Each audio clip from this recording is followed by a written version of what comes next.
Hey everyone! Today I'll be doing a beginner-friendly unboxing and review of the Epomaker Tide75, taking it apart and showing you the contents of the actual keyboard and my honest review at the end.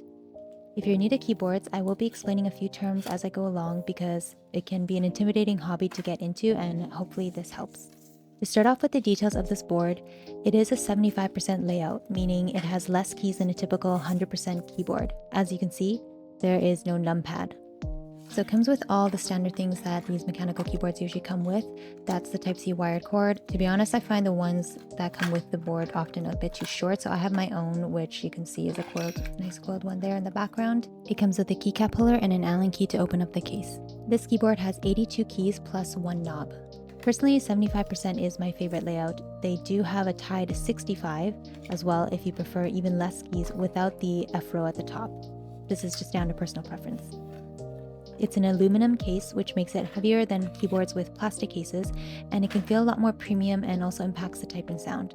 It has quite a nice solid feel to it, and I love the baby blue color. It comes in 3 other colors, pink, purple, and black, which all have an anodized finish that has a bit of a metallic sheen to it. This blue one is the only one with an E-coating finish, which I prefer without that shiny look. It has this nice mirror PVD back piece. To be honest, I don't know what PVD is, but I searched it up and I'll put the description here. A nice back plate does make the keyboard feel more premium. However, it is very prone to fingerprints and smudging. The keyboard weighs around 1.8 kilograms. I tested it myself and got 1.755, which is close enough. It comes with a silver knob and the keycaps are side printed, meaning the letters show from the side, which really suits this board and accentuates the blue color nicely. These keycaps are OEM profile, which refers to the height and shape if you look at the profile of the keycaps from the side. This generally impacts the typing feel and look of the board. It has triple connectivity, which means you can connect it to your computer in 3 ways. First way is wirelessly using this dongle that you plug into your computer and it'll connect the board to your computer. Second is via Bluetooth connection. Or third, you can use a Type-C wired cord, which does come with the keyboard, and you plug it in here. This switch toggles between the Bluetooth and wireless. Now let's quickly take a look at the RGB. The LED lights are south-facing, meaning they only shine through the front, since that's the only place they would shine through these keycaps, which are side-printed. So you can see them lighting up each key. They have the usual options for RGB. You can have rainbow, one solid color, different backlighting patterns. Personally, I don't really care about the RGB function because I'm mostly using mine in the day, but I did include a night shot for you here. Next, let's look at the keycaps that come with this board. They are double-shot PBT keycaps, which means they're made out of plastic. The top layer and bottom layer are different pieces of plastic molded together. They were more hollow and light-feeling than I thought they would be, a bit cheap for what should come with an aluminum case in my opinion. The switches are Epomaker Lemon switches. They are linear 5-pin. I'll put the specs on the screen here.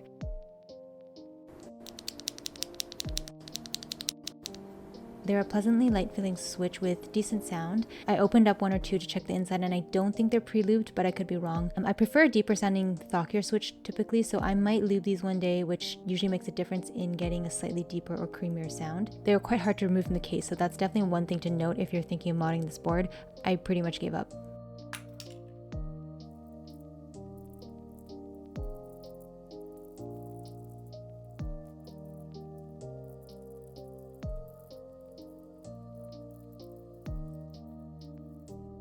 Alright, so let's open it up. There are 6 screws and 1 knob that you have to remove before you can lift up the top case. I had already changed the knob before this video and I put it back just to show you which knob it came with, but then when I put it back, somehow it was really hard to take off. Anyways, so you take that off and then you can just lift up the case here, and here's a close-up, nice material.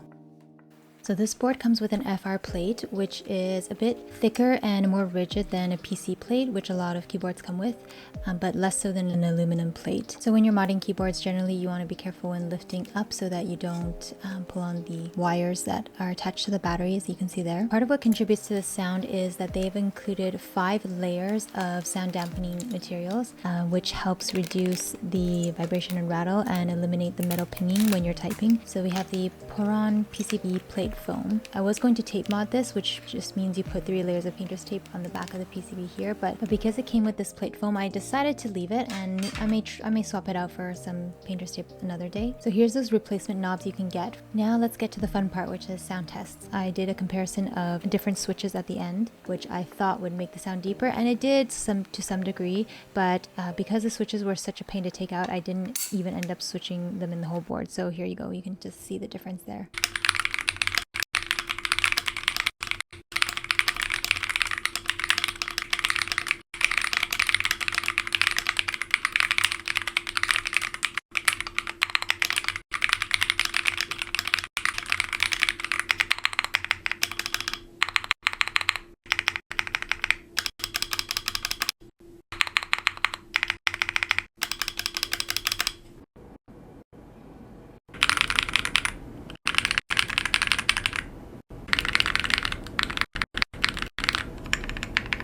So here are my final thoughts on the board. It retails for 140 USD or 200 Canadian, and for a pre-built aluminum board, it is a solid performer on the heavier side with a premium feel, and I love the aesthetic of it. Overall, I give it a 7 out of 10.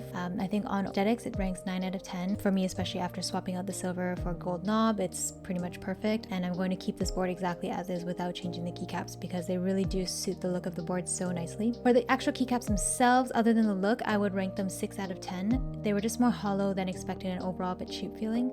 For the weight and material, I'd give it an 8 out of 10. I love the e-coating finish on this blue color specifically. I can't speak for the anodized finishes, and the weight of the board is of course very hefty and nice. For the stock sound, I give it 8 out of 10. I mean, this is really subjective, but personally for me, yeah, I think the lighter sound that I would typically go for, but there's no ping, there's no rattle, and the stabilizers are quite decent. Ease of modding, I give it a 4 out of 10. As you can see from my video, this board isn't really that easy to mod, nor is it one that I guess many people might get specifically to mod anyways. I mean, it is a pre-built, so the point is that it sounds good out of the box.